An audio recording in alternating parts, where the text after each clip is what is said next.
ابھی رہنے دو کا جو ماحول ہوتا ہے،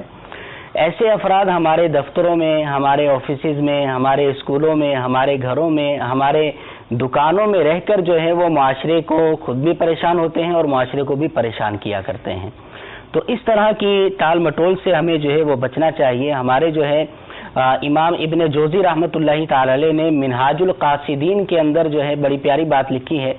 آپ فرماتے ہیں کہ جو شخص یہ کہتا ہے کہ ابھی رہنے دو، کل کر لیں گے، ابھی رہنے دو، کل کرنے دے، تو وہ ایسا آدمی ہے کہ جو کسی درخت کو کاٹنے کے لیے جاتا ہے اور درخت وہ کاٹنا چاہتا ہے، لیکن وہ دیکھتا ہے کہ درخت بڑا مضبوط ہے، اس سے کٹتا نہیں ہے، تو وہ یہ سوچ کر چلا جاتا ہے کہ میں اگلے سال آ کر اس کو کاٹ لوں گا۔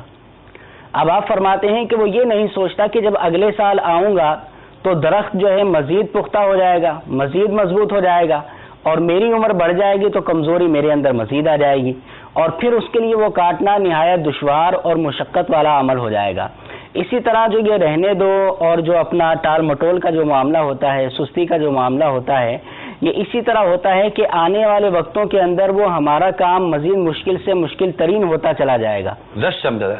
ہو جائے گا نا، یہ کہہ رہے ہیں۔ عمر بن عبدالعزیز رضی اللہ تعالیٰ عنہ کے بارے میں آتا ہے کہ آپ سے کسی نے کہا ایک موقع پہ کہ حضور یہ آج کا کام جو ہے کل کے لیے رکھ دیں، کل کر لیجئے گا، تو آپ نے ارشاد فرمایا نا کہ میرے سے ایک دن کا کام بمشکل ہو پاتا ہے، خلاصہ یوں ہی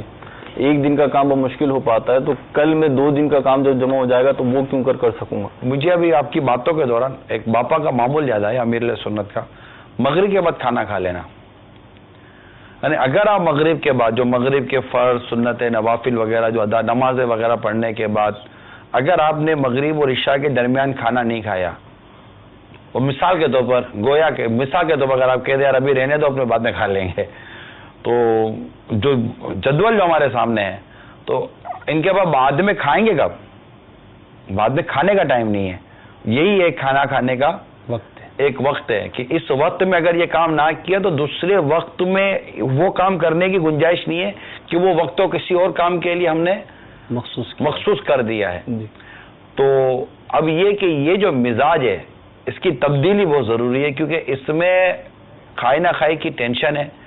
کھائے نہ کھائے کی پریشانی ہے، پھر وقت گزر جانے کے بعد وہ کام پھر جب کیا جاتا ہے تو پھر اس کے اندر پینلٹی ہے، اس کے اندر نقصان ہے۔ جو میرا اپنا اوپینین ہے کہ اگر واقعی اگر آپ نے اپنے مزاج کے اندر وقت کی قدر، وقت کی اہمیت اور کام کو اس کے وقت پہ کرنے کا مزاج پیدا کرنا ہے تو نماز با جماعت کا عادی بننا پڑے گا، کیونکہ یہ انسان کو وقت کا پابند بناتا ہے۔